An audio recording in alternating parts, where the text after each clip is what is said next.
Definite గా BRS మీ వెనుక ఉంటది. మీ సమస్య పరిష్కారం అయ్యేదాకా పోరాటం చేస్తాం.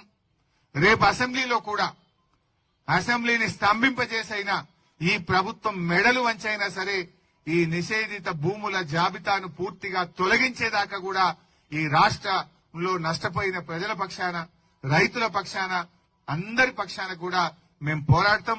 మీకోసం ప్రధాన ప్రతిపక్షంగా కేసీఆర్ గారి నాయకత్వంలో బీఆర్ఎస్ పార్టీ మీకు అండగా ఉంటది. మీరెవ్వరు కూడా అధైర్యపడొద్దు అని చెప్పి మనం చేస్తా ఉన్నా. గవర్నమెంట్ పెట్టిన టోల్ ఫ్రీ నంబర్ పనిచేస్తలేదు, కానీ మీకు జనతా గ్యారేజ్ తలుపులు తెరిచే ఉంటాయి. జనతా గ్యారేజ్ అంటే మీకు తెలుసు, తెలంగాణ భవన్ మూసీలో పేదల ఇల్లు గులగొడుతుంటే మూసీ ప్రాంత ప్రజలు జనతా గ్యారేజ్ తలుపులు దోసుకొని వచ్చిండ్రు. బీఆర్ఎస్ వాళ్ళకి అండగా ఉన్నది, వాళ్ళని కాపాడుకున్నది. నేను ఈ మల్కాజ్గిరి నుంచి కూడా రంగారెడ్డి, మేడ్చల్, హైదరాబాద్ రాష్ట్ర ప్రజలకు నేను భరోసా ఇస్తా ఉన్నా. అధైర్యపడకండి, మీకోసం జనతా గ్యారేజ్ తలుపులు తెరిచే ఉన్నాయి. ఎవరైనా రావచ్చు.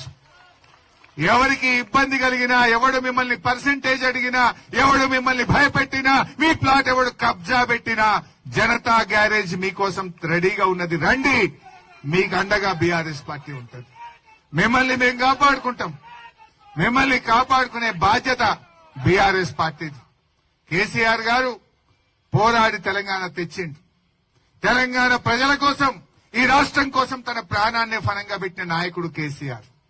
ఈ రాష్ట్ర ప్రజలకు కష్టం వస్తే, ఈ రాష్ట్రంలో అన్యాయం జరిగితే కేసీఆర్ గారి నాయకత్వంలో యావత్ బీఆర్ఎస్ పార్టీ మీకు అండగా ఉంటది. ధైర్యంగా ఉండండి.